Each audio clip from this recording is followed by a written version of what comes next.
Դե ինչ ընդհանուր թեման պարզեր, հարցեր։ Նայեք տղեկ, նոր գործ եմ վերցրել։ Շատ լավ է, ինչ գործ ես վերցրել։ Արդեն արել եմ, Չուպա-չուպսի լոգոն է։ Ասում եմ ֆլեքսո են տպելու ոնց անեմ գրադիենտը։ Ասենք։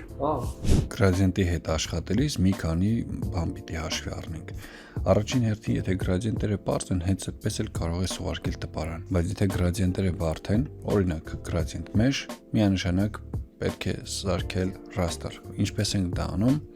մտնում ենք object, rest trace։ Եթե այստեղ հանկարծ տեսակ, որ RGB-ը չի լինում փոխել CMYK, նշանակում է ձեր ֆայլը ի սկզբանե սխալ գունային մոդով է ստեղծված։ Արագ փոխում ենք եւ հետ ենք վերադառնում։ Դնում ենք համապատասխան պարամետրեր եւ OK, արդեն սա ընդհանրապես ձեր մոտ կլինի նկար։ Ոչ մի պարագայում խորհուրդ չի տրվում գրադիենտը ջարդել,